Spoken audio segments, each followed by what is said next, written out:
লেৰিংপেটীত দৰিদ্ৰ সীমাৰেখাৰ তলৰ ছাত্ৰ ছাত্ৰী আৰু ৰোগাক্ৰান্ত ব্যক্তিক মুখ্যমন্ত্ৰী সাহায্য পুঁজি আঁচনিৰ অধীনত চেক বিতৰণ।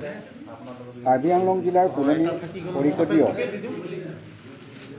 সমষ্টিৰ অন্তৰ্গত লেৰিংপেটীৰ বৰচিং ৰাহাং উৰণীৰ প্ৰেক্ষাগৃহত আউৰাঘাট ফুলনি লাংকেৰ কৰকান্তি মহামায়া আৰু লাংহিন পৰিষদীয় সমষ্টিৰ অন্তৰ্গত থকা দৰিদ্ৰ সীমাৰেখাৰ তলৰ মুঠ 509 গৰাকী ছাত্ৰ ছাত্ৰীক আৰু 138 গৰাকী ৰোগাক্ৰান্ত ব্যক্তিক মুখ্যমন্ত্ৰী সাহায্য পুঁজি আঁচনিৰ অধীনত চেক বিতৰণ কৰা হয়। উক্ত অনুষ্ঠানত উপস্থিত থাকে আউৰাঘাট বিধানসভা সমষ্টিৰ বিধায়ক দৰচিং ৰাহাং, কাৰ্বি আংলং স্বায়ত্তশাসিত পৰিষদৰ অধ্যক্ষ ৰাজু কিশো, লাংহিন পৰিষদীয় সমষ্টিৰ কাৰ্যবাহী সদস্য বিলিমোহন কাকলাৰীৰ প্ৰাক্তন কাৰ্যবাহী সদস্য কাংবুৰা কিলিং, পৰ্যটন বিভাগৰ সদস্য দৰম সিং প্ৰ, শিক্ষা বিভাগৰ সদস্য ৰাহাং, পৰিবহণ বিভাগৰ সদস্য চাৰচিং কাটাৰ, ফুলনি সমষ্টিৰ গাঁও উন্নয়ন সমিতিৰ সদস্য ধনীৰাম ৰাহাং আৰু মহামায়া সমষ্টিৰ সদস্য ৰাজেশ টেৰণৰ লগতে বহুতো গণ্যমান্য ব্যক্তি উপস্থিত থাকে।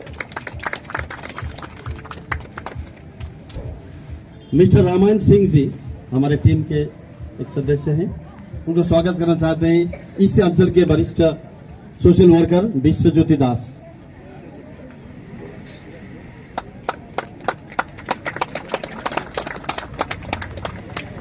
मिस्टर विपिन भंडारी जी,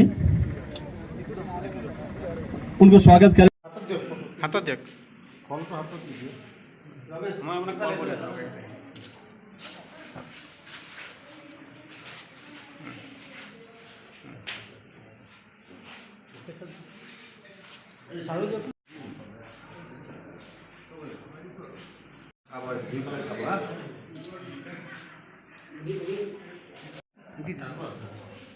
টুকলা টুক